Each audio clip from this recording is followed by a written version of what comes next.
16 milliards, c'est beaucoup. Et effectivement, ça fait l'effet d'une bombe. Il y avait encore des identifiants qui étaient valables, même après un certain nombre d'années. Donc c'était quand même assez terrifiant. Déjà, si on prend le volume là, de tout ça, je pense qu'on a à peu près 80% de la population française qui est concernée. Il faut quitter l'émotionnel pour venir dans le raisonnable. Je fais des choses que je maîtrise et pas je réagis sur... Exactement. 50% de ceux qui ont été questionnés ne font pas confiance. Si quelqu'un prend la main sur votre boîte mail, il pourra dire « j'ai oublié mon mot de passe, j'ai oublié mon mot de passe ». Il fera les resets de tous vos mots de passe. L'humain, il ne peut pas retenir 56 000 passes complexes dans tous les sens. Donc on voit que ce mécanisme historique de vérification d'identité, il a atteint ses limites. En cybersécurité, rien n'est miraculeux, malheureusement.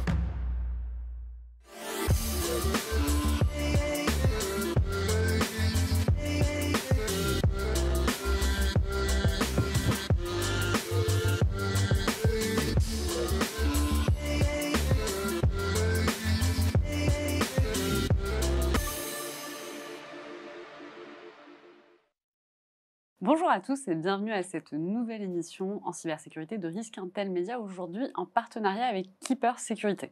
On va parler de fuite de données. Je pense que depuis quelques mois, on a vu de plus en plus de fuites de données toucher le grand public, les entreprises, et donc c'est vraiment un sujet qui touche tout le monde, vous concerne, nous concerne. Et pour cela, on a invité 4 experts pour pouvoir en parler, répondre à des questions qui seront les vôtres, mais également les miennes. Mais je vais leur permettre dans un premier temps de se présenter à vous, et je commence par Alan. Bonjour Yasmine, merci beaucoup de me recevoir ici, très content d'être là. Donc Alan Camps, je suis commercial chez Keeper depuis 4 ans maintenant et depuis à peu près 7 ans dans la cybersécurité. Donc ravi de partager cette table avec mes camarades du jour et pouvoir discuter de tout ça. Carlos. Merci Yasmine pour l'invitation également. Moi j'ai en charge la cybersécurité pour le groupe La Banque Postale et effectivement les fuites d'informations. C'est quelque chose qui est très important, notamment en termes de réputation vis-à-vis de nos clients. Orion. Donc Orion Ragozin, je suis le responsable sécurité opérationnelle du groupe IDEMIA. Bon, déjà merci pour cette nouvelle invitation. Et on va dire la protection des données personnelles est un enjeu clé pour IDEMIA. Alors on est plutôt dans le B2B, mais néanmoins on a des clients comme des banques, etc., qui nous demandent d'être, on va dire, au niveau vis-à-vis de cette problématique. Et Benoît.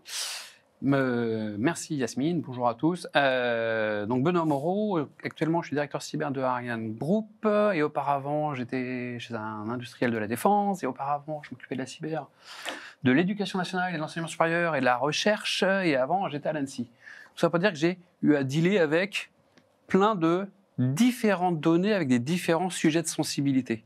Et c'est toujours une question la fuite de données. Ah bah super, génial. Donc on est autour de la table justement pour décrypter un petit peu ça, donner aussi des bons conseils, des bonnes pratiques. Moi j'ai reçu beaucoup de messages, notamment de gens qui ne sont pas dans la cybersécurité, qui m'ont posé des questions en me demandant qu'est-ce qu'on fait pour un mot de passe, c'est quoi un mot de passe fort. Alors moi je dis toujours qu'il faut utiliser un gestionnaire de mots de passe. Je me suis rendu compte que tout le monde ne sait pas ce que c'est qu'un gestionnaire de mots de passe, donc il a fallu réexpliquer.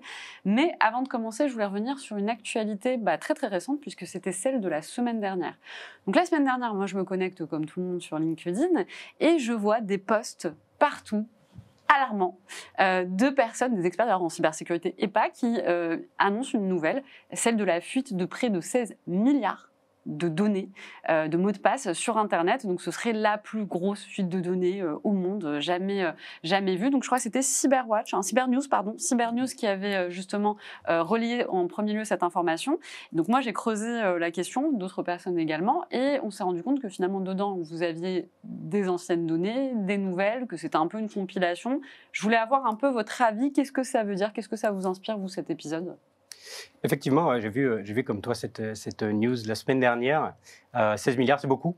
Et effectivement, ça fait l'effet d'une bombe un petit peu. Et en creusant, on s'aperçoit que en réalité, c'est des bases de données existantes qui ont été consolidées avec des nouvelles, avec toutes les brèches qui ont lieu ces derniers temps, surtout. Donc c'est moins grave que ça en a l'air, mais ça veut quand même dire que 16 milliards de données ont fuité à un moment donné. Et ça veut dire que ça touche tout le monde. Et c'est pas seulement les entreprises, c'est également les personnes dans leur vie quotidienne.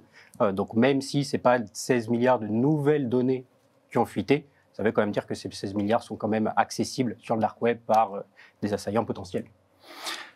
Un point, donc pour compléter ce que tu dis, alors ce que j'ai trouvé intéressant, donc en lisant les différentes analyses, c'est qu'il y avait encore des identifiants qui étaient valables, même après un certain nombre d'années. Donc c'était quand même assez terrifiant de voir que En fait, il y a deux choses. Soit l'utilisateur, il était au courant et puis il n'a pas conscience du risque, donc finalement il a pris son risque. Soit il n'a pas été informé par l'entreprise sur laquelle il y a eu fuite de données. Donc on est dans dans une difficulté pour lui où, et ça c'est une étude que j'ai lue, où à peu près 30% des utilisateurs réutilisent leur login password pour d'autres services. Donc on se trouve vraiment face à un cas, on va dire d'école, où l'utilisateur se retrouve exposé, non pas uniquement par rapport à la fuite de données qu'il y a eu, mais aussi par rapport à l'ensemble des services qu'il accède, puisqu'il réutilise son login password. Tout à fait, ouais. Ouais, je vais rebondir dessus aussi. Je vais dans ton sens, c'est que il y a eu l'annonce officielle de communication, 16 milliards de données, et alors j'ai vu pour la première fois des gens débouler dans mon bureau, le téléphone à la main, en disant c'est super grave, c'est super important, pas des gens de la cyber, hein. Il faut qu'on fasse une communication, il faut que voilà. J'ai dit mais attendez, calmez-vous. Attendons le poste de Yasmine. Attendons le poste de Yasmine. Non mais finalement c'est pas le premier. Chaque fois il augmente le chiffre parce qu'à chaque fois il en rajoute dedans. Ouais. On va faire l'analyse, on va voir. Mais ça veut dire quoi? Ça veut dire que il y a quand même un biais de communication sur de plus en plus important, de plus en plus de milliards de mots de passe. Alors, c'est du putaclic, c'est pour que les gens aillent voir, c'est pour que voilà, ça stimule un peu aussi le marché de la cyber. Mais finalement, à force d'essayer de faire peur à de plus en plus de gens, et qu'après, on n'en parle plus, il ne se passe rien, on n'a pas l'impact, qui est un peu le sujet, et bien, les gens ils commencent à croire que c'est normal, ouais. Et c'est sans conséquence. Et on a un gros volet, ce que tu disais sur... est-ce que je vais faire attention aux informations qu'on va pousser? Est-ce que peut-être que les gens ils ont reçu un mail en disant ton login mot de passe il est compromis, mais à force, finalement il se passe rien. Une de plus, une de moins. Et on ferait mieux de communiquer peut-être sur... Ça devient une normalité. Quoi. Ça devient une normalité. Et on devrait peut-être commencer à communiquer aussi sur... Attendez, qu'est-ce que ça veut dire pour vous? Et je pense que ça revient dans les questions derrière. Ouais. Et le volet communication qui fait du truc un peu buzz pour que... Et rien derrière, on a un problème après de l'acculturation de concrètement qu'est-ce que ça veut dire pour les gens. Ouais, peut-être pour réagir sur cet aspect, in fine, comme c'est un regroupement de quelque chose qui est existant en matière de risque proprement dit, et puis nous on a beaucoup de formalisation autour du risque en tant qu'établissement bancaire, le niveau de risque il ne change pas. Clairement, il ne change pas. Par contre, il met un exergue, comme tu le rappelais tout à l'heure, c'est qu'on a un mélange entre le domaine professionnel et le domaine personnel.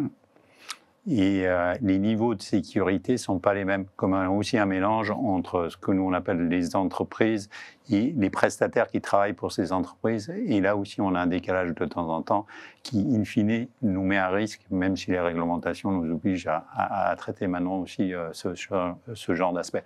Donc en termes de risque, pas, mais dans le domaine de la cyber, comme disait Benoît, on a du marketing, des choses où on veut essayer de faire peur, où on veut pousser une certaine audience dans quelque part. Et là, il y a effectivement un risque de banaliser tout ça et d'arriver qu'in fine, les gens considèrent bon, ça se passe tous les jours, franchement, j'ai jamais rien vu arriver. Mais on sait que de temps en temps, ces données-là, elles sont utilisées. Oui, ils ne le savent pas. Pour des choses qui sont assez concrètes et qui ont des impacts. En fait. Moi, je suis d'accord avec quand tu disais tout à l'heure, soit les gens n'en entendent pas parler, donc c'est-à-dire qu'ils n'ont pas reçu le mail qui dit vos identifiants ont fuité, donc faites attention, ou alors ils s'en fichent. Je pense que malheureusement, c'est la deuxième, parce que quand même, je regardais le cas de Free, quand Free a eu sa fuite de données, parce que c'était des IBAN, donc on est quand même sur des données sensibles. Moi, je m'étais dit, je suis curieuse de voir comment vont réagir les clients. Est-ce que les gens vont quitter Free? Parce que c'est quand même gros, les IBAN, c'est 5,1 millions d'IBAN, si je ne me trompe pas. En fait, ça n'a rien changé. Et j'avais fait une conférence dans une salle où j'avais demandé aux gens qui est chez Free, et c'était des gens en cyber, donc ils lèvent la main. J'ai demandé qui a quitté Free, et j'en ai que un. Il y en a un, il est parti, il a résilié à la suite de ça, mais il n'y en avait que un. Et donc, je reviens à ce que tu disais, quelles sont les conséquences? Et alors, déjà, quand les entreprises, elles font... Je reviens juste sur l'aspect un peu communication. Quand une entreprise communique sur le fait qu'elle s'est fait tamponner, en général, son mail à elle, lui, il ne va pas être alarmiste. C'est vrai, il va être très rassurant. On a eu un petit souci de sécurité, on a eu une petite fuite d'informations, il s'agit de vos IBAN, de vos logins, de vos mots de passe. Voilà. Donc, une des premières phases, finalement, d'acculturation des gens serait, attendez, mais on dit fuite d'informations. Est-ce que, dans le mail, vous êtes allé voir ce qui a fuité? Parce qu'en fonction de ce qui a fuité, et c'est là où on revient au sujet, les impacts, ce n'est pas les mêmes. C'est vrai. Si c'est un login mot de passe, va falloir commencer à changer là où vous l'avez utilisé, et changer les pratiques, et changer les choses comme ça. Si c'est des données plutôt qui permettraient de forger une fausse identité, ça va plutôt être sur votre quotidien. Assurez-vous que quelqu'un n'est pas en train de passer un crédit à votre nom. Ça va pas être technique, ça va être plus voilà. Et donc la phase, il y a une fuite de données. Ok, quelles sont les données? Et en fonction des données, quels sont les impacts? Et donc quel comportement je dois adopter? C'est là aussi où on va devoir travailler. Mais in fine, ce qui se passe, et c'est ça qui rend difficile d'ailleurs les bonnes réactions, c'est qu'entre le moment où il y a la fuite et le moment où il y a l'impact, en fait, il n'y a pas de lien. Il n'y a pas de lien parce que tout ça est regroupé, revendu, et ainsi de suite. Et les personnes concernées ne voient pas de lien. Donc pour eux, il n'y a pas de conséquences, c'est des actions séparées. Et au moment où ça arrive pour une raison ou une autre, parce qu'ils sont ciblés ou ainsi de suite, ils ne font pas le lien avec la fuite chez Free ou n'importe quel autre. Parce que, et je pense que la problématique de fond, elle tourne autour de ça, de ce manque d'établissement lien entre une fuite de données et les conséquences que... Par contre, sur ces choses-là, moi, et pour revenir à ce que vous dites, effectivement, on banalise un petit peu tout ça.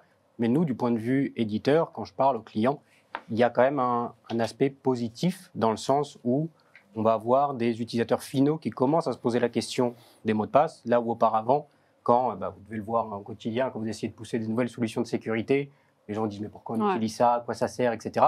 Là maintenant, ça commence à changer et on sait très bien qu'un gestionnaire de mots de passe, pour revenir à ce que tu disais au début, les gens ne savent pas vraiment ce que c'est, d'avoir un coffre-fort numérique dans lequel on peut mettre en sécurité ces mots de passe et autre chose, ça devient important. Et on sait également que la plupart des fuites ne vont pas venir des gens côté IT, ce n'est pas les gens à la DSI qui vont faire fuiter tout ça. Donc il faut équiper ces gens-là. Et le fait qu'ils prennent conscience de ça, parce qu'ils voient ces fuites passer énormes, etc., ils peuvent commencer à se dire, c'est des outils qui me sont utiles, effectivement, je vais peut-être être un peu plus enclin à commencer à les utiliser. Et la plupart des solutions, je sais qu'on le fait chez Keeper, mais c'est devenu assez commun, c'est que les solutions proposent également des licences famille pour chaque utilisateur professionnel, pour qu'ils puissent s'équiper de leur côté à la maison, etc. D'accord. Il y a quand même un angle positif à ça. Je me permets de rebondir sur ton point, parce que, en fait, moi, je suis plus nuancé. Je m'explique. Il y a eu un rapport de l'Axel sur la confiance des services numériques. En fait, on est dans un paradoxe, parce que 50% de ceux qui ont été questionnés ne font pas confiance. Donc, c'est quand même on va dire, un chiffre assez significatif. Ils ne font pas confiance à quoi? Au service numérique. D'accord, au service numérique. Néanmoins, et c'est là où les consciences, pour moi, s'éveillent, c'est qu'ils savent qu'ils peuvent faire beaucoup plus confiance à un service bancaire. Parce qu'ils savent derrière qu'il y a des moyens, etc. Ils font beaucoup plus confiance à des services régaliens tels que France Connect. Donc, pour moi, le processus est enclenché. Après, encore une fois, on est dans quelque chose qui est quand même assez récent, entre guillemets, qui commence à les impacter directement. Et on a une accélération ces dernières années. Mais la conscience, petit à petit, elle commence à émerger. Mais je suis d'accord, je pense que la conscience, c'est par rapport à ce que tu disais tout à l'heure, c'est quand tu as des chiffres faramineux qui sortent dans les médias mainstream, c'est-à-dire lus par tout le monde pour dire 5,1 millions d'IBAN, 43 millions de données chez France Travail, si je ne me trompe pas, là, 16 milliards, forcément, les gens se posent la question. Maintenant, je suis d'accord aussi avec ce que dit Benoît et Carlos, ils n'ont pas conscience de l'impact financier direct pour eux. Ils ne se disent pas, la perte de mon mot de passe, c'est peut-être X euros qui vont sortir de mon compte. Et c'était justement un peu ma prochaine question, c'était de vous dire, on fait le panorama. On a Cultura, Boulanger, Free, France Travail, Auchan, Via Demis, Améris, Truffaut, SFR. Voilà, ça c'est juste récemment sur 2024 en termes de fuite de données. Pour les gens qui sont en train de nous suivre et qui nous regardent, qu'est-ce que ça veut dire concrètement? Qu'est-ce qu'on fait avec ces données? Déjà, si on prend le volume là, de tout ça, je pense qu'on a à peu près 80% de la population française qui est concernée. C'est-à-dire que vos données, elles sont quelque part ont fuité et certainement avec des brokers qui la rassemblent pour la mise à disposition et ainsi de suite.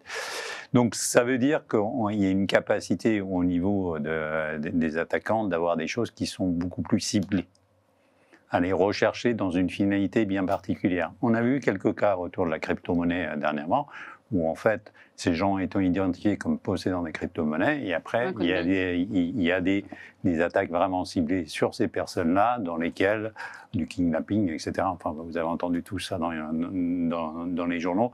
Et on a cette tendance de fond, et la tendance de fond, c'est identifier où il y a de la valeur pour l'attaquant. La valeur, c'est souvent faire de l'argent facile et rapide. Mais ici, et dans le domaine digital, qui permet encore d'être beaucoup plus souple, Et dès qu'ils identifient des cibles de ce type-là, il y a des mécanismes très dédiés qui se mettent en place. Mais c'est sûr que si la victime, c'est quelqu'un qui va avoir un compte avec quelques euros à l'intérieur, ça ne va pas intéresser tellement ce type d'attaquant. Si c'est de l'argent, mais tu vois, tu ce que tu disais là, faire des prêts, faire des... Oui, si c'est de l'usurpation d'identité. Mais ça, c'est différent. Je vais rebondir sur ce que tu as dit, sur aussi, ils font de l'agrégat de plein d'informations qui vont être utilisées soit pour faire de l'argent. Ça, c'est une population plutôt de mafia qui vont essayer de faire de l'arnaque, piquer, s'accéder aux comptes, des choses comme ça. Il va y avoir tout un pan aussi de revente, de marché, de grep sur des adresses professionnelles plutôt plus ciblées. Voilà. Et donc finalement, une des recos, ça serait pour votre usage quotidien sur Internet, n'utilisez pas vos adresses professionnelles.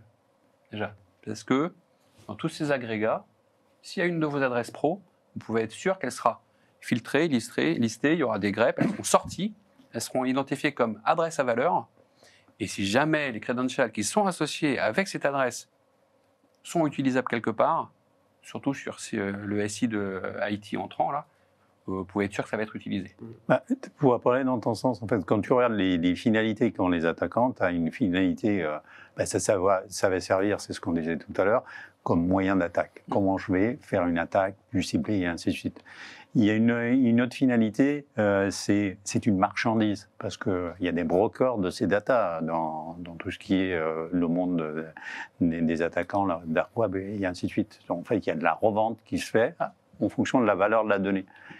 Je sais, nous, on avait par exemple pour de la surveillance sur les numéros de carte, une banque qui a des numéros de carte qui se vendent très cher, ça veut dire qu'ils ont une valeur financière derrière. Donc ça donne une manière d'identifier quelque chose qui pose problème et sur lequel il va falloir réfléchir pour justement revenir à des choses un peu plus standardisées et banalisées.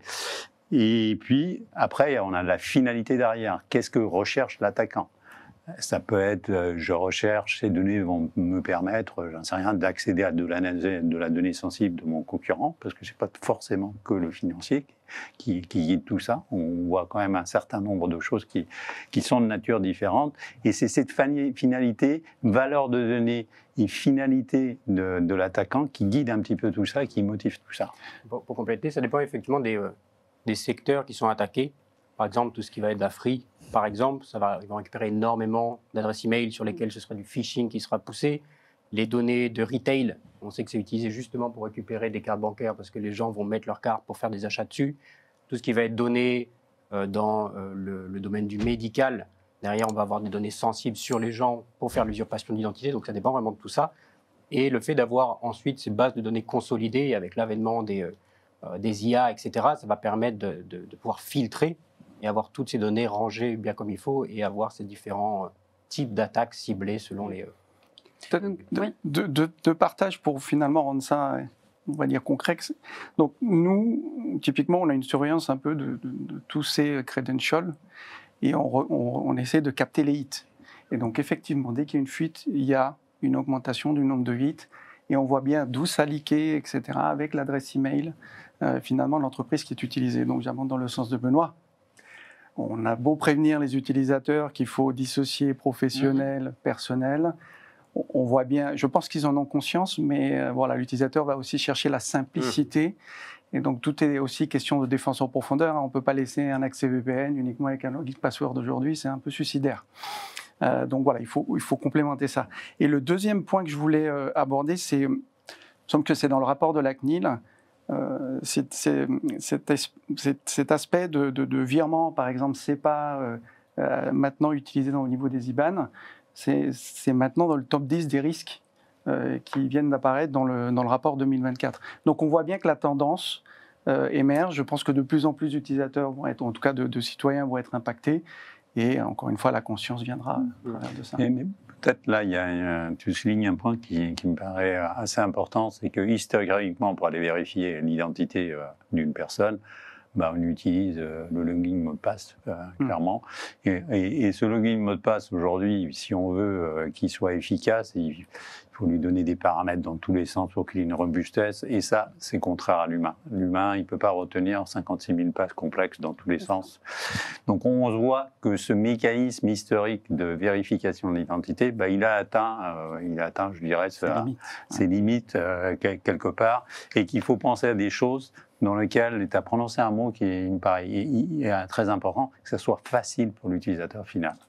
Il ne faut pas lui complexifier la vie, parce que chaque fois qu'on complexifie la vie en matière de cyber, il trouvera une manière de contourner, et la plupart de contournement, ça veut dire affaiblissement du mécanisme qui se trouve derrière. Donc en fait, ça veut dire générer des risques complémentaires. Et il faut absolument qu'on pousse dans ce domaine-là.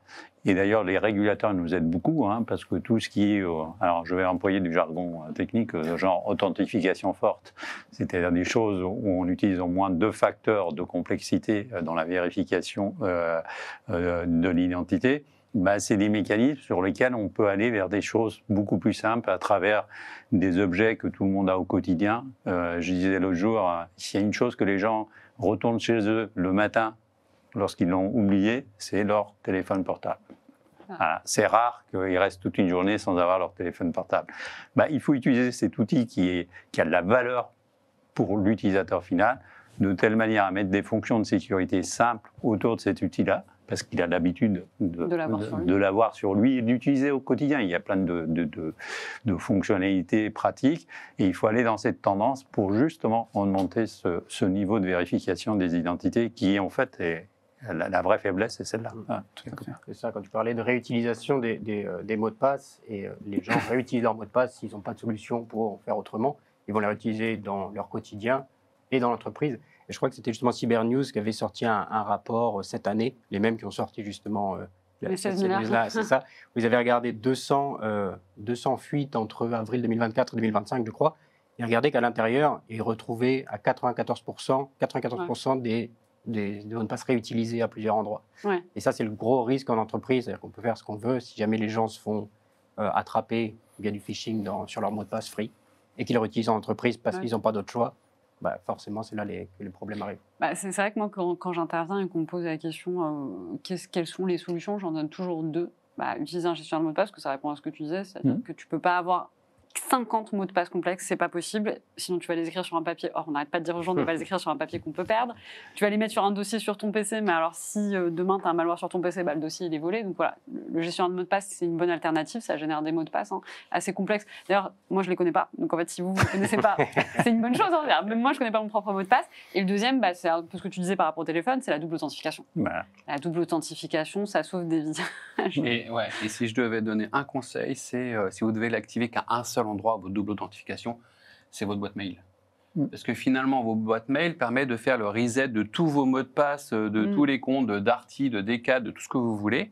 Si quelqu'un prend la main sur votre boîte mail, il pourra dire « j'ai oublié mon mot de passe, j'ai oublié mon mot de passe ». Il fera les resets de tous vos mots de passe. Votre boîte mail aujourd'hui est le concentrateur de toutes vos identités externes. Si vous devez l'activer quelque part, d'abord votre boîte mail. Et c'est d'autant plus important que de plus en plus, question de facilité, je le fais, on a cette option de faire comme un SSO. On utilise sa boîte mail, on fait son compte email pour justement accéder à plein de services. Oui. Et donc c'est vrai que ça devient juste impératif, finalement, ce nœud gordien, de le sécuriser correctement pour éviter derrière... Mais justement, le SSO a peut-être... indiquer ce que c'est du SSO, je ne suis pas sûr.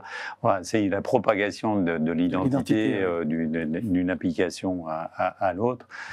Et le SSO a une caractéristique que moi, qui paraît fondamentale, c'est qu'il simplifie la vie. Alors, moi, j'ai vu dans les entreprises où les personnes avaient une dizaine de mots de passe à retenir. On leur demande de complexité, on leur demande de changer tous les 2 mois, bien sûr, pour améliorer la chose. Et le jour où on met le SSO, on leur dit, vous n'en avez plus qu'un. Déjà, ça leur change la vie. Oui, puis tu peux leur dire, on n'en met plus qu'un, il sera peut-être un peu plus long, il sera adossé à un autre moyen, mais vous le ferez qu'une fois. Voilà. Vous n'allez pas en faire 15 par jour. Exactement. Voilà. Et donc, effectivement, le facteur d'acceptabilité des mesures de sécurité, ça passe par la communication, à quoi ça sert, et par la simplification. Mais même pour aller plus loin, dans les entreprises, on a toujours, je dirais, les VIP qui sont souvent traités de manière un peu particulière, et notamment au niveau des mots de passe. Et on est arrivé, par exemple, sur leur PC, à ce que le fait de poser leur téléphone à côté, ça leur ouvre la session. Dès qu'ils s'éloignent avec, ça leur ferme la session. Ah, c'est pas mal ça. Voilà. Ouais. Vous voyez, des choses, c'est simplement de donner le côté pratique et rechercher ce côté pratique tout en sachant que derrière, on a des technologies qui permettent d'assurer qu'on a un très bon niveau de sécurité, quoi. Voilà. Et donc là, on parle beaucoup d'identifiants. Néanmoins, on donne beaucoup d'autres choses. Par exemple, on va partager des documents d'identité, etc. Et ça fait partie de ces données personnelles. Juste un service. Après, peut-être que vous le connaissez, peut-être que nous, on est dans ce monde d'experts, mais vous savez que il y a un service régalien qui vous permet d'ajouter un filigrane. Ah oui. Bien sûr. C'est ce filigrane facile. Et franchement, c'est top. Je l'utilise dans tout ce que j'envoie. Je dis, j'ai envoyé A. Donc, si à un moment donné, il y a une fuite, je sais identifier d'où ça vient. Et ça rejoint un autre sujet. Alors, je ne sais pas, là, je ne suis pas un expert, on va dire un juriste, etc. Mais ça permet aussi d'identifier d'où ça vient. Et je pense qu'on l'abordera plus tard. Potentiellement de dire, ben voilà, j'ai la preuve que ça vient de là. Ah oui. Et donc de pouvoir, à un moment donné, peut-être responsabiliser cette entreprise. Et on va parler d'autres choses après, je pense. Ouais, in fine, le filigrane, c'est de l'historique, et ça vient du monde papier. En fait, aujourd'hui, on a la même chose, mais sous forme électronique. Et lui, il n'est pas visible. Il est visible par ceux qui vont aller chercher dans les métadonnées. Dans les métadonnées, ou à des endroits bien particuliers dans lesquels on va aller rechercher l'origine à qui on a transmis cette information. Exactement. Parce qu'in fine, c'est ça. Justement, on va rebondir sur ça. C'était une de mes questions. On va prendre les 2 cas pratiques que vous nous avez donnés. On a une fuite de données, c'est la pièce d'identité, et on sait que c'est X qui a fait fuiter cette pièce. En tout cas, c'est issu de chez X. Est-ce que vous trouvez que la CNIL, déjà, est-ce qu'elle est un peu trop indulgente et qu'est-ce qu'on fait? Comment on responsabilise l'entreprise? Est-ce qu'on peut mettre en place, aux États-Unis, par exemple, on a le principe des class actions. Donc, il y a tout le monde qui se rassemble. Les 5,1 millions de personnes qui ont vu leur IBAN fuiter se rassemblent et portent plainte de façon commune contre Free. On n'a pas ça en France. Comment on fait? Alors, à ce moment-là, est-ce que c'est à la CNIL d'être beaucoup plus violent quelque part sur les sanctions qu'il met en place? Est-ce que c'est sur le droit français qu'on devrait potentiellement être en mesure de porter plainte? Qu'est-ce que vous en pensez? Si je dois me lancer sur le sujet, en fait, je n'ai pas à juger si finalement la CNIL fait bien ou pas son boulot. Moi, il y a 2 aspects, on va dire 2 aspects qui sont importants pour moi au niveau de la CNIL. Premièrement, effectivement, c'est un aspect plus punitif. Je sanctionne. Et il y a un aspect pour moi d'accompagnement. Je trouve ça génial quand vous allez sur le site de la CNIL, vous avez des fiches réflexes, vous avez un certain nombre d'éléments qui permettent de sensibiliser, acquérir les bonnes pratiques, etc. Et la CNIL a un rôle à jouer pour moi dans l'accompagnement, par exemple, des PME qui aussi se retrouvent à gérer, on va dire, des données personnelles sensibles. Donc, voilà. Donc, dire qu'elle est indulgente ou pas, qu'on regarde le dernier rapport, il y a eu, je crois, 87 sanctions et ça, je crois que ça a généré 55 millions d'euros d'amende. Et peut-être, et ça, c'est quelque chose qui est en train d'émerger dans les réflexions chez certains experts, c'est de se dire, est-ce qu'on ne peut pas réserver une partie à indemniser les victimes? Ah oui. Voilà. Après, je ne sais pas, est-ce que c'est valable d'un point de vue juridique ou pas, mais... Je ne suis pas très à l'aise sur la question. Dans le sens où, d'abord, la CNIL, ce qu'elle a, est-ce que c'est une obligation de moyens ou est-ce que c'est une obligation de résultat? Tout à fait. Parce qu'entre une entreprise qui s'est fait prendre un 0D, on ne pourrait pas l'anticiper, ou que c'est une micro-erreur qui entraîne une cascade qui fait que finalement, à la fin, une fuite de données, ou une entreprise qui a fait n'importe quoi, on a une fuite de données dans les 2 cas. OK, comment on fait l'analyse et comment on fait l'arbitrage de est-ce que l'obligation de moyens était au juste niveau? C'est un peu compliqué. Mais, je te donne ma deuxième phrase. Mais non, je pense que c'est important là. Parce qu'en fait, la CNIL, elle ne va pas réagir sur une fuite de données. En tout cas, de tout ce que j'ai vu, ça ne fonctionne pas tout à fait comme ça. Elle va avoir elle a souvent beaucoup de plaintes derrière, des utilisateurs finaux qui lui remontent. Et si une entreprise est focalisée, enfin, une cible de plein de plaintes, à ce moment-là, elle va décréter un contrôle. Et c'est les résultats du contrôle qui vont donner des pénalités plus ou moins importantes en fonction de la situation qu'elle observe sur place. En fait, c'est une autorité, comme toutes les autorités, et elle a une manière officielle de fonctionner. Elle ne peut pas sortir. Elle est encadrée par un certain nombre d'exigences légales et elle travaille dans le cadre de ces exigences légales. Et Par contre, si on regardait un petit peu en arrière, il y a quelque temps, entre la situation qu'on a aujourd'hui et la sensibilité qu'on a dans ce domaine-là, la CNIL a joué un rôle très important pour changer globalement cette culture-là. Alors, on n'est pas dans les cas particuliers, mais dans la tendance globale, on a vraiment une autorité qui a œuvré pour ces changements et qui a ce volet accompagnement qu'il ne faut pas négliger non plus. Et une des missions de la CNIL, ce n'est pas juste de réagir sur une fuite de données, c'est normalement l'usage raisonné avec une certaine finalité des données. Qu'est-ce que j'enregistre comme données pour en faire quoi? Et je ne dois surtout pas en enregistrer trop. Là où la CNIL va réagir, c'est que si jamais il y a une fuite de données du service client de Free et que dedans, tu as les orientations politiques, les orientations sexuelles, le dossier médical, la CNIL elle va venir et faire « Attendez, ça, ce n'était pas un usage légitime de la donnée, vous n'auriez pas dû l'avoir, vous n'avez pas protégé au juste niveau. » Voilà. Donc plutôt que de... Ce n'est pas forcément la fuite de données qu'elle va tout de suite sanctionner, mais par contre, elle va beaucoup réagir sur quelles données vous aviez pour quels usages. Pourquoi? On avait eu le coup de, je sais pas, la catégorisation des clients avec des commentaires en libre, des choses comme ça. N'oublions pas avec le RGPD, c'est vraiment l'usage de la donnée et pas juste empêcher la fuite de données. Tu as de l'usage et tu as deux autres volets qui apparaissent si on regarde un petit peu comment la CNIL évolue dans ce domaine-là.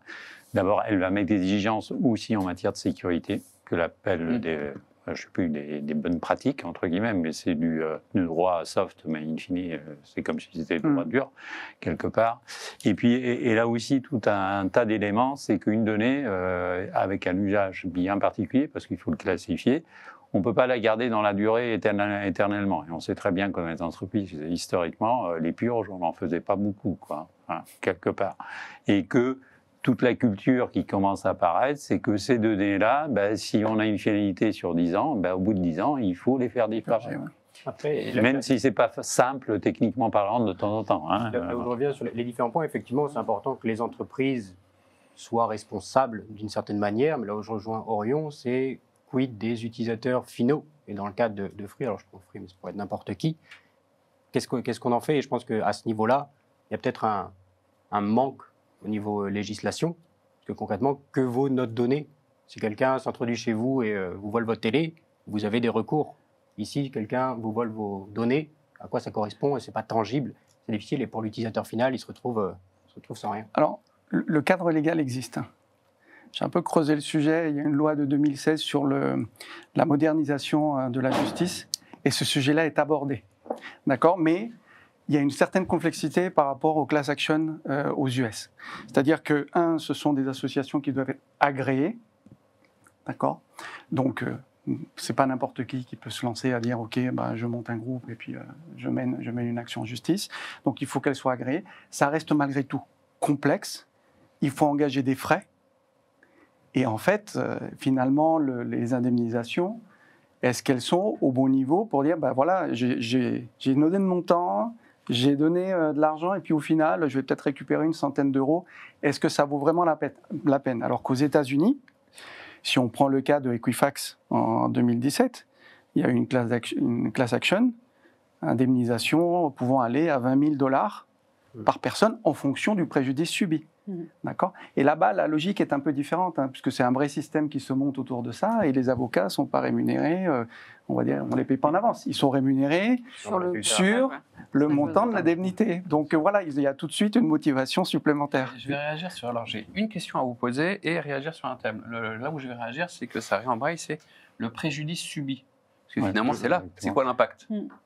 Et c'est toute la complexité. Comment on caractérise le préjudice subi? Et alors j'ai une question, c'est aussi notre discussion finalement sur la valeur de nos données privées. Est-ce qu'on a pas un constat de différence de perception générationnelle? Dans un sens où j'ai l'impression que le sujet des générations, peut-être juste avant nous, ou même les nôtres, on avait un gros sujet sur la donnée privée, la caractère privé, ma vie privée, le sens de la vie privée, et moins sur la donnée technique. Et avec les nouvelles générations, j'ai l'impression que le volet vie privée est moins important, mais la vie technique et la conscience, que je disais, la prise de conscience sur l'impact et les techniques, lui, il est en train de grandir. On a une espèce de croisement de... Il n'y a plus de vie privée avec les réseaux sociaux, c'est pour ça. Tout est déjà public, visible. c'est ça. Et cette notion de vie privée, il y avait une intervention il y a quelques années aux Assises où, je crois que c'est le docteur Alexandre qui disait ça, il avait dit, Pour les jeunes, la vie privée, c'est ça. Bon, il avait mis la photo, je ne sais pas si tu étais, d'un mec à poil. En disant, mais les jeunes, cette conscience, cette notion de vie privée n'est pas la même que en fonction des générations. Ouais. Voilà. Même ça me fait. Parce qu'in fine, à travers les réseaux sociaux, la plupart du temps, les gens publient à peu près tout. On sait où ils sont en vacances, qu'est-ce qu'ils font, etc. Même, on avait fait un petit test, même professionnellement, ils sont tout prêts à dire quel projet sur qui ils travaillent, donner du détail, et ainsi de suite. Lorsqu'on fait des analyses comme ça, on s'aperçoit qu'effectivement, il y a une publication assez forte. Et moi, je leur disais souvent, c'est comme si vous mettiez sur votre trottoir un gros écran, et puis il y a des caméras chez vous, et tout ça est publié en temps réel, quoi. Mais c'est cette culture-là, elle est comme ça. Et effectivement, entre les générations, il y a un fossé, là. Clairement, il y a un fossé. Et la génération qui a poussé le RGPD, c'est plutôt la nôtre, quelque part. Complètement. Et je ne suis pas sûr que l'autre génération aurait poussé la même chose du point de vue légal. Alors, j'ai quelques questions qui ont été posées. Donc, Awa qui dit, que peut-on faire en cas de fuite de données, mis à part le fait de changer de mot de passe? Alors, ça dépend ce que c'est comme données qu'on fuité. Je vais répondre. Vas-y. Même si c'est le mot de passe, changez-le. Si le mot de passe était utilisé à d'autres endroits, changez-les partout, ils ne mettaient pas les mêmes. Utilisez un keystore pour réussir à mettre vos données dedans, enfin vos mots de passe. Voilà. Si c'est d'autres informations, va y avoir un petit axe de vigilance. On ne peut pas y faire grand-chose. Si votre IBAN il a fuité, ça va être compliqué de changer de compte en banque. Si c'est votre carte d'identité qui a été récupérée, Il faut la couper. on va avoir du mal à changer d'identité. Bon, parce que même si vous la coupez, on a un problème, c'est de... comment ça s'appelle Comment tu invalides ta carte d'identité? Tu la présentes à quelqu'un, si visuellement elle est valide, il va l'accepter. Il ne va pas pouvoir vérifier en disant est-ce qu'elle est encore valide. Donc la révocation, voilà. Comment tu fais pour révoquer tes éléments d'identité aujourd'hui? C'est un sujet qui n'est pas forcément bien abordé. Voilà, donc une banque va accepter, tu as une carte d'identité, tu as réussi à l'imprimer, à mettre du plastique dessus, ou tu as réussi à faire un... Voilà. Si elle a l'air bonne, voilà. Alors peut-être qu'on pourrait avoir des fichiers de déclaration consultables plutôt par tiens, on avait sujet à l'époque, c'était sur les diplômes. Comment tu valides qu'un diplôme est valide ou pas? Voilà. Et donc, il y avait eu des démarches pour dire on va numériser le diplôme et on va laisser cette base de connaissances accessible. On pourrait avoir un truc comme ça d'ailleurs. Est-ce que d'ailleurs la carte d'identité, cette carte d'identité est-elle valide ou pas? Oui, mais là se pose la culture française avec le refus de tout ce qui est, je dirais, centralisation de la donnée de manière générale, qui vient de tout ce qui s'est passé durant les guerres et puis tout ce que l'on peut imaginer de ce type-là. Il y a un refus systématique d'aller vers de la centralisation de ce type-là. Même pour des choses assez simples, au niveau des banques, ne serait-ce qu'échanger les IBAN qu'une banque a des qui sont frauduleux, ça intéresserait peut-être les autres banques, ça prend beaucoup de temps à mettre ce type de service parce que ça prend des années avant qu'on arrive à avoir un cadre qui permet de le faire correctement et contrôler. Parce qu'on a cette... c'est vraiment la culture, un refus de la centralisation des données. Parce qu'on a vécu dans l'histoire des périodes qui étaient assez dures de ce côté-là. J'ai une petite question, alors, qui est celle, moi je me suis également posée, donc Élise aussi, donc qui dit, ok, on utilise par exemple, on met tous nos mots de passe dans un coffre-fort, mais on a un mot de passe pour ce coffre-fort. Comment on fait pour être sûr qu'il n'est pas hacké sur ce site? Parce que c'est vrai qu'on utilise un mot de passe qui est le master pass, c'est ça? Master pass. Comment on s'assure de la sécurité de ce master pass qui finalement donne accès au coffre-fort avec tous les autres mots de passe? C'est quoi les bonnes pratiques? Déjà, la complexité sera un premier et ce que disait tout à l'heure, le MFA qui sera obligatoire. Il faut absolument avoir une double authentification sur ce compte-là. En gros, si on avait à l'expliquer d'une manière assez simple, lorsqu'on a une multitude de mots de passe partout ailleurs, on a le problème qui est distribué. Problème de sécurisation qui est distribué. Lorsqu'on le focalise sur un point, on l'a centralisé, on peut mettre des moyens de telle manière à ce que le niveau de sécurité de ce service soit à l'état de l'art. Ça ne veut pas dire qu'à 100%, c'est sûr, mais ça n'existe jamais. Dans toute la vie, le risque zéro, ça n'existe pas. Il y a toujours un degré de risque. Par contre, il y a une manière de le gérer en matière sécurité qui est beaucoup plus facile que d'aller gérer quelque chose où on a dispersé de partout et forcément, il y a des éléments qui n'ont pas. Donc, si je peux, pour moi, il y a deux aspects. Il y a un aspect où tu as un password manager qui est local. Bon, là, il faut que Qu'est-ce ton dont on poste parle soit solide. Qu'est-ce dont on parle local? Définis. Tu as un KeePass que tu installes sur ton poste de travail et voilà, tu gères localement, tu as ton petit backup chez toi. C'est un programme sur ton C'est un PC. programme sur ton Ok. PC. Ça veut dire que les données sont sur le disque dur du PC. Exactement. Donc là, tu dois t'assurer que ton PC a le niveau de sécurité suffisant. Et quand je dis ça, des bonnes pratiques, on patch, on met à jour en tout cas, on a une protection contre les malwares, etc. Parce que ce qu'on voit de plus en plus, c'est les info-stealers. C'est-à-dire, ce sont des programmes malveillants qui sont là uniquement pour récupérer les login passwords. Et la majorité des cas qu'on voit, ça vient des info-stealers aujourd'hui. Ça, c'est vraiment une menace qui est en forte croissance. Donc, localement, son poste de travail, voilà, il faut s'en occuper, il faut en prendre soin, il faut le sécuriser et puis mettre en place ce qu'il faut. Puis après, on a des password managers qui sont dans le cloud. Je crois qu'il y en a un récemment qui s'est fait justement hacker. Je ne sais plus exactement je ne sais plus le nom, mais là, pour le coup, la bonne pratique, c'est pas d'avoir uniquement un login password. Il faut complémenter avec une authentification forte, une authentification à 2 facteurs. Maintenant, on utilise des applications comme Microsoft Authenticator ou Google Authenticator, peu importe, mais qui permettent de sécuriser aussi les accès. Et j'aimerais qu'on parle de la difficulté du passwordless. Donc peut-être redéfinir ce que c'est. Et donc là, je partage justement avec le public une coupure de presse. Qu'est-ce que vous en pensez? C'est quoi? Est-ce que c'est une solution miracle justement pour prévenir les fuites de données? Miracle, non. De toute façon, en cybersécurité, rien n'est miraculeux, malheureusement. Il n'y a pas de silver bullet, comme on le dit. Par contre, pour revenir à ce qu'on disait, ça va aider les utilisateurs parce que ça va leur proposer une solution qui sera encore plus simple. Ils auront une authentification qui va se propager et on va sécuriser cette connexion-là à la base. Donc le passwordless, ça va aider les entreprises à s'assurer que tous les utilisateurs se connectent aux différentes applications, aux différents sites avec un compte qui a été sécurisé. Donc dans ce sens-là, effectivement, ça va être mieux parce que plus d'adoption. Maintenant, est-ce que c'est une solution miracle? Non, malheureusement, il y a toujours un moment donné où la technologie et l'utilisation qu'on en fait, ou que ce soit malveillant, ou que ce soit par inadvertance, quoi que ce soit, il y aura toujours cette frontière-là.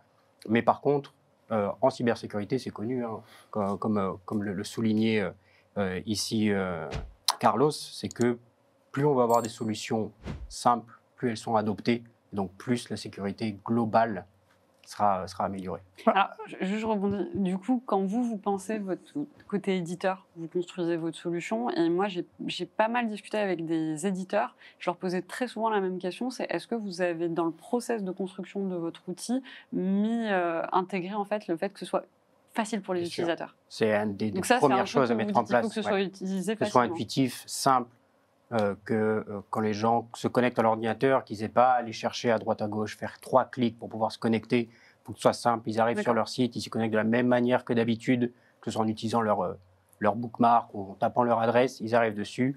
Le gestionnaire va être là, Keeper va injecter leur mot de passe pour eux. User-friendly, quoi. Exactement, que ce soit le plus simple possible. Et également côté admin, que ce soit simple à administrer, que ce soit simple à déployer en s'appuyant sur des annuaires externes, que ce soit on-prem, cloud, etc. Des deux côtés, on essaie d'avoir quelque chose qui soit le plus simple possible. En fait, quand on voit le password, c'est un mécanisme d'ingénieur à la base. D'accord. Si on remonte Ça commence mal, du coup, c'était complexe de base, en fait. Donc, en fait, c'est un mécanisme qui était complexe à la base et qui a été, parce qu'il est simple à mettre en place et qui a été diffusé globalement à l'ensemble de la société. Et dans l'orientation aujourd'hui qu'on a en matière de cyber, on va aller beaucoup plus vers ce que nous, on appelle la gestion des risques métiers. Mais qui veut dire métier? On s'intéresse aux utilisateurs de ces process métiers. Et ceux-là, ils sont tout sauf techniques. Donc, tout ce qui apporte une complexité technique, ils ne le comprennent pas. Et s'ils ne le comprennent pas, ils ne vont pas se mettre en conformité avec les recommandations, tout ce qu'on peut imaginer. Et depuis quelques années, l'orientation au niveau cyber, c'est simplifier la vie à l'utilisateur final. C'est ça. L'objectif premier, c'est que ça. Parce que si on en fait un opposant au lieu d'en faire un allié en matière de sécurité, on a tout perdu. Ouais. Le résultat est toujours le même au bout du bout. Après, à titre personnel, j'accède à certains sites qui proposent cette fonction. Donc, premièrement, il faut aller chercher, ce n'est pas intuitif. Donc aujourd'hui, je pense que c'est aussi un problème pour la généralisation, c'est pas forcément bien communiqué. Et deuxièmement, c'est simple. Tu disais le téléphone. Je suis tout le temps sur moi, j'accède à mes applis, Face ID ou mon empreinte, bon, c'est fait. Et je ne vais même pas retenir le mot de passe. C'est simple, c'est lié à mon device. Si on tente de l'utiliser ailleurs, il faut que je confirme que cette utilisation peut être faite. Donc, moi, je trouve ça génial. Il faut y aller, mais maintenant, je pense que c'est une technologie. Alors, on en parle depuis quelques années, mais qui se démocratise, on va dire, elle s'accélère que maintenant. Et pour moi, on tend vers ça, et puis de plus en plus avec le téléphone. C'est hyper important parce que tu soulignes pourquoi le téléphone. Parce que le téléphone, c'est un truc qui nous appartient et sur lequel c'est précieux, quelque part. Historiquement, on a essayé de donner des tokens d'authentification. L'utilisateur final, il n'a rien à faire du token. S'il l'oublie, il l'a oublié, il va en demander un autre au service support, avec toute la logistique qu'il y a derrière, etc. Un truc hyper complexe, mais parce que ce n'est pas un objet de valeur pour lui, en fait. Alors que le téléphone, c'est un objet de valeur. Comme la carte bancaire était à un moment donné un objet de valeur, qui est en train de se mettre dans le téléphone aussi, au passage. Donc, comme c'est un objet de valeur, c'est un objet de confiance parce que l'utilisateur veut le garder.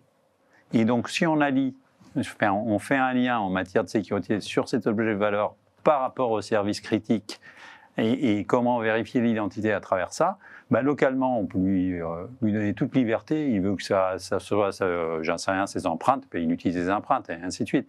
Mais c'est le fait que c'est son device à lui qui est important. Du coup, il y a pas mal de réticence à ça aussi. Pardon. Il y a pas mal de réticence à ça. Moi, je le vois notamment lors des déploiements dans les grandes entreprises. On leur demande de mettre du 2FA sur leur téléphone.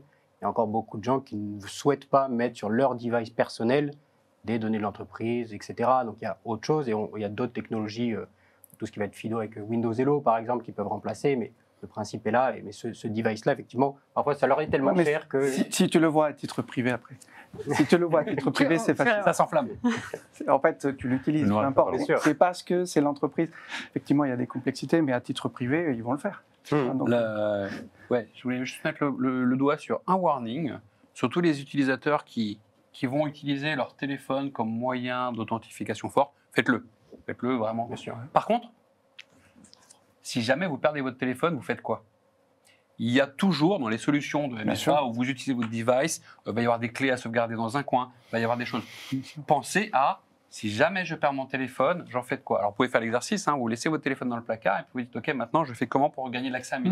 Voilà. Et du coup, comment on fait? Et comment on fait? Ça va dépendre un peu des applications. C'est les applications qui gèrent. Mais pensez, quand ça devient trop simple, alors déjà, il y a ceux qui disent que c'est hyper simple et sécurisé, on va toujours le croire, mais il faut que ça devienne très simple pour l'utilisateur. Alors, en entreprise, c'est facile parce que le mec qui perd son device d'autant, il va appeler le support, il sait vers qui se retourner, qui va tout gérer. À titre particulier, quand on va concentrer toutes nos authentes sur un seul device, quand on le paume, ça peut, est-ce qu'on a encore accès à sa banque? Est-ce qu'on a toutes les banques en ligne? Comment on fait pour réenregistrer un téléphone? Et là, on a une nouvelle approche de sécurité. C'est que si finalement, il est trop facile, je perds mon device, il suffit que j'appelle la banque en disant bonjour, j'ai perdu mon device, j'ai plus accès, pourriez me refaire un accès? Et que la banque le fait, c'est très simple pour l'utilisateur, mais c'est très fragile. Ouais. Et donc voilà, cette notion de bris de glace, comment je gère l'urgence si je perds mon device, vraiment à... Mais Benoît, le corollaire, parce qu'on ne l'a pas beaucoup évoqué, mais tu l'as évoqué tout à l'heure sur la messagerie.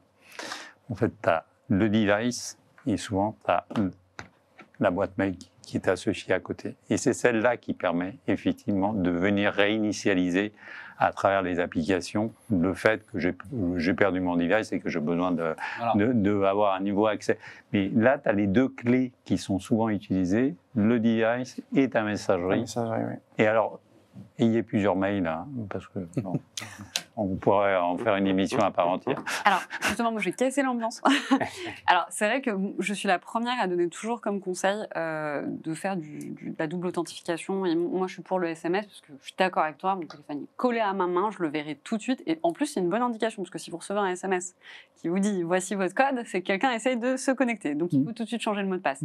Mais j'ai vu quelques articles récemment, je n'ai pas compris la technicité derrière, donc peut-être que vous la connaissez, mais qui mettaient en garde en disant qu'aujourd'hui, la double authentification, c'est plus si sécurisé que ça et qu'il est possible de hijacker le SMS. Alors, je vous laisse peut-être expliquer. Est-ce que c'est du fantasme? Est-ce que c'est vrai? Alors, il y a une technique de base qui est de plus en plus constaté et que j'ai un de mes voisins qui l'a subi, c'est le SIM sweeping. C'est tu vas voir ton opérateur, enfin quelqu'un va voir l'opérateur, justement avec la carte d'identité qu'il a chopée, ou les données d'identité en disant j'ai perdu mon téléphone, ma carte SIM, voilà ma carte d'identité, merci de me régénérer une carte SIM. On te régénère une carte SIM avec le même numéro. De l'autre côté, son téléphone, il marche pas trop, il sait pas trop pourquoi. Et pendant quelques heures, il va se dire ça va revenir, je le redémarre, c'est mon téléphone qui a un problème. Puis au bout de 6 heures, finalement, il appelle son opérateur depuis un autre téléphone et le mec va dire oui, on vous a régénéré une carte SIM. Ouh là là, problème. Il se précipite, il va chez l'opérateur, il refait une carte SIM, il la remet, et là, il va commencer à popper ping, ping, ping, ping, ping, ping, tous des autorisations par SMS de virement. Voilà, SIM sweeping. Mais là, c'est vraiment, je vais voir l'opérateur pour récupérer. Après, c'est une menace qui aujourd'hui est concrète. Je crois qu'il y a eu un rapport UK, c'est plus 1000% sur 2024. Ouais. Donc c'est une menace réelle. Et si vous regardez les dernières publications de la CNIL là, sur l'authentification forte, l'authentification dite forte par SMS n'est pas recommandée. Exactement. Alors du coup, comment on fait? On a des petites applications. Les applications. Les applications, parce que on reçoit un code. Est-ce que c'est le code que tu vois à l'écran? Oui, non. Voilà. Tu tapes ton code. D'accord. Voilà. On va quand même, par rapport à un mot de passe, c'est mieux que rien. C'est mieux que le SMS. Ah bah oui. Ouais. Ça sera 1000 fois mieux le SMS. Mais vous voyez, la sécurité, c'est toujours le mur et l'échelle. C'est le principe de même. Donc, en gros, le SMS, qui pendant une longue période était un mécanisme suffisamment robuste parce qu'il y avait que le canal opérateur n'était pas exploité, à un moment donné, ils ont fait une échelle qui était un petit peu plus haute. Et aujourd'hui, on sait qu'on a des vulnérabilités en utilisant ce type de mécanisme. Mais entre-temps, il y en a d'autres qui apparaissent. Et d'ailleurs, qui sont beaucoup plus simples pour l'utilisateur final. Parce que le SMS, à une période, tout le monde faisait des SMS en permanence. Aujourd'hui, il y en a de moins en moins. On a plutôt quelque chose qui a tendance à diminuer. Et les applications, par contre, il y en a de partout. Ça, c'est quelque chose que chez Keeper, on propose. Du coup, il y a plusieurs moyens de MFA dans la solution, dont le SMS, mais c'est des choses qu'on peut désactiver. Et on a beaucoup de nos clients, justement, qui l'enlèvent et qui poussent leurs utilisateurs vers d'autres. Et ouais, on voit aussi arriver un truc rigolo. Je jure, c'est qu'on a pas mal de fournisseurs de services, finalement. Tu n'as plus de login, tu n'as plus de mot de passe. Tu mets ton mail et ça te renvoie dans ta boîte mail un lien pour valider que tu es bien en train de t'authentifier. C'est les petits malins parce qu'ils ont déporté la sécurité de leur authentification dans la sécurité de ta boîte mail. Les compagnies aériennes font beaucoup ça. Ouais. Donc, tu vois, tu n'as plus de... Non, vous mettez votre mot de passe, c'est bien vous, et quand tu dis le c'est bien moi, tu es dans ta boîte mail. Donc, c'est la sécurité de ta boîte mail qui... Voilà. Mais c'est le même mécanisme que tu as avec les applications. Oui, tu déportes dans... Tu déportes et tu vas dire dans l'application, c'est bien moi. Et je le dis d'une manière sécurisée. Mais c'est l'application qui est associée au service. Ils ont une forme de responsabilité. Mais quand ils disent je t'ai envoyé un mail, si tu n'as pas bien sécurisé ton mail, c'est un peu pour ta pomme. Mais pour le coup, si on doit préconiser, en tout cas, si tu dois préconiser quelque chose, c'est l'utilisation des applis. Honnêtement, c'est hyper simple. C'est hyper simple, c'est facile, c'est intuitif. Facilité pour l'utilisateur. Et c'est que... Tu voulais, si on a 15 secondes sur un impact, je réfléchis en même temps. Cas concret, quelqu'un que je connais, en fait, c'est sa boîte mail qui a été piratée. Et en fait, sa boîte mail a été utilisée pour envoyer un mail à tous ses contacts en disant je suis au Mexique. C'est qu'il est au Mexique. Private joke de début de conf. Je suis au Mexique, j'ai paumé mon téléphone, donc tu ne pourras pas m'appeler. J'ai paumé mon portefeuille, j'ai réussi à me connecter dans un cybercafé parce que je me souvenais de mon mot de passe. J'ai plus de thunes, j'ai plus rien. Merci de m'envoyer un peu d'argent par ce biais-là. Sur les centaines de contacts présents, il y en a quelques-uns qui ont répondu, qui ont filé un coup de main, qui ont donné un peu d'argent. Les bons amis ont filé un peu d'argent, ils sont plein à faire. Le problème, c'est qu'après, les bons amis sont revenus voir la personne. Ah t'es rentré du Mexique, mais je suis jamais allé au Mexique. Attends, tu rigoles, je t'ai envoyé 500 balles. Oh. Maintenant, il va me les rendre. Et là, en fait, j'ai vu des amis rentrer en conflit, j'ai vu des choses comme ça, parce que, petite usurpation d'identité, ils se sont fait avoir. La responsabilité, c'est qui? C'est celui qui s'est fait prendre son mail ou c'est celui qui était un peu crétin, qui a filé 500 balles pour son copain qui était soi-disant au Mexique? Voilà. Et donc, ça peut, même sur les sphères privées, se faire piquer son identité. Ils vont l'utiliser. On ne peut pas dire « Oh, je ne suis pas intéressant, j'ai rien ». Si vous avez des amis Toujours qu'on peut avec- arnaquer, par exemple, on va Ouais, mais utiliser votre là- identité. Enfin, ce type de technique d'arnaque, qu'elle soit faite à travers une messagerie ou par d'autres moyens classiques, Ouais, c'est l'histoire de l'humanité, quelque part.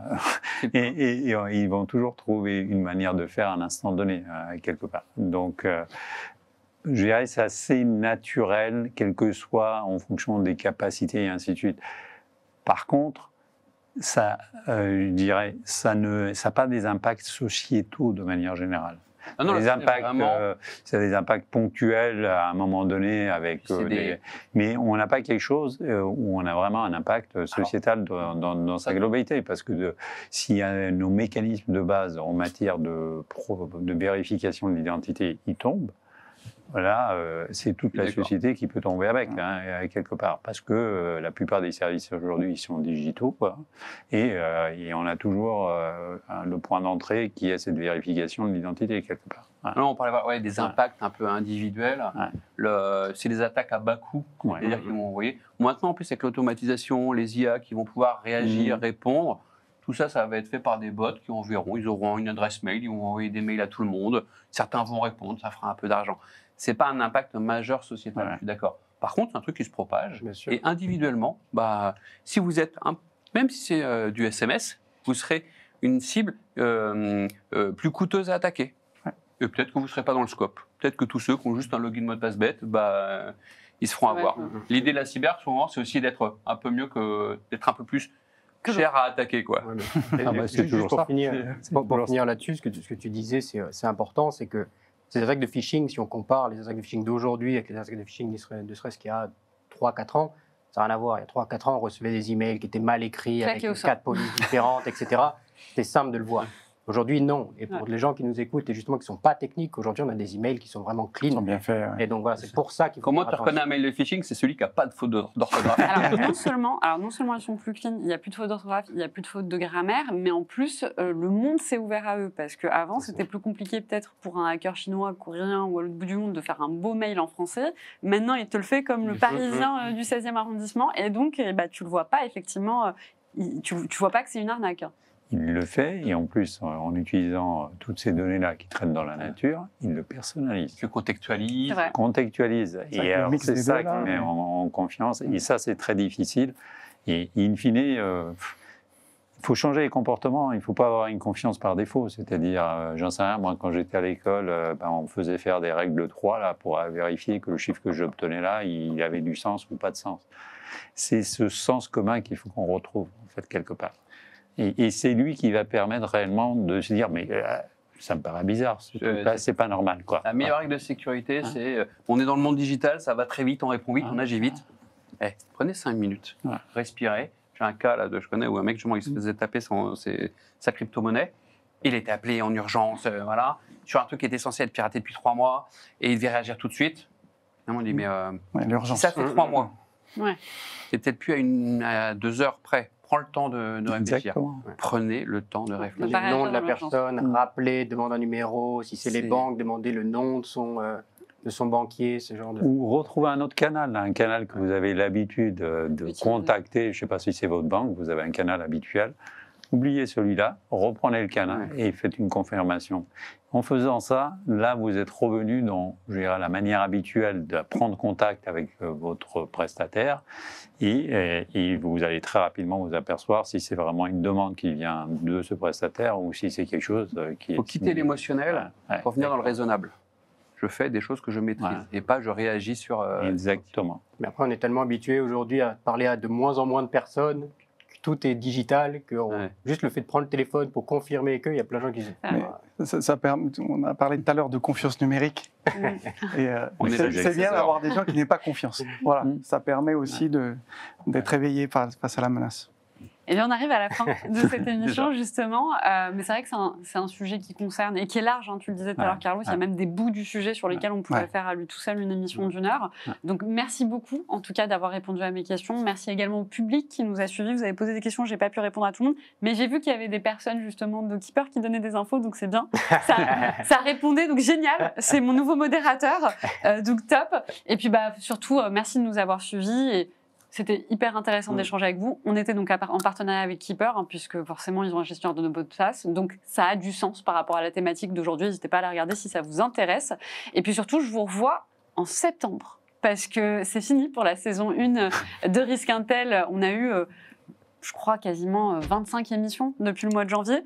Donc on va faire une petite pause de 2 mois et on se revoit en septembre justement pour reprendre la cybersécurité, la tech, l'IA et tous les enjeux autour. Voilà. Merci beaucoup. Merci beaucoup. Merci, bonnes vacances. Bonnes vacances. Vacances, ouais.